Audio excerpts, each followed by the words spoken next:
নমস্কার বন্ধুরা, গণিত পরিচয় বীজগণিতের সমাধান সিরিজের পরবর্তী অঙ্ক নিয়ে চলে এসেছি। তোমরা দেখতে পাচ্ছ স্ক্রিনের ওপর অনুশীলনী 17 7 দাগের অঙ্ক। 52/20টাকে আমরা আলাদা করে নিচ্ছি আর বীজগণিতিক পার্টটাকে আলাদা করে নিচ্ছি, যেরকম এর আগেও দেখেছি।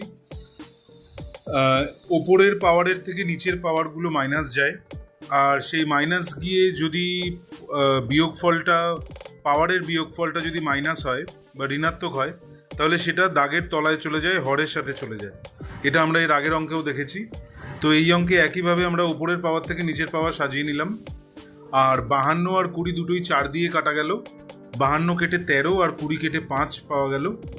একইভাবে a টু দ্য পাওয়ার 6-4 থেকে পাওয়া গেল a square, b to the power 1-2 থেকে পাওয়া গেল 1/b, আর x টু দ্য পাওয়ার 1 + 5 থেকে পাওয়া গেল 1/x টু দ্য পাওয়ার 4। অর্থাৎ দাগের উপরে আমার 13-এর সাথে থাকলো a স্কোয়ার, আর নিচে 5-এর সাথে থাকলো bx টু দ্য পাওয়ার 4। এটাই হলো আমার উত্তর। আমরা চলে যাব আজকে 8-এর দাগের অঙ্কে, এর পরের অঙ্কটাতে। দেখতে পাচ্ছ 39/65 39/65 আছে।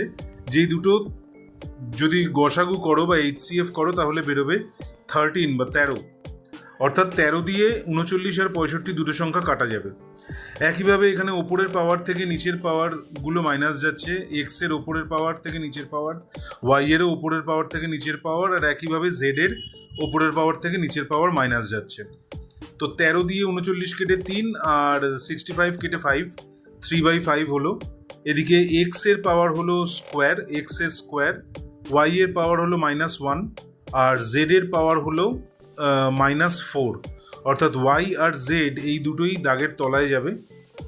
অর্থাৎ দাগের উপরে 3 এর সাথে থেকে গেল এক্স স্কোয়ার, আর নিচে 5-এর সাথে চলে আসছে ওয়াই আর জেড টু দ্য পাওয়ার 4। আশা করি অঙ্কটা বুঝতে পারলে। পরের ভিডিও নিয়ে আবার খুব শিগগির ফিরে আসছি। ততক্ষণের জন্য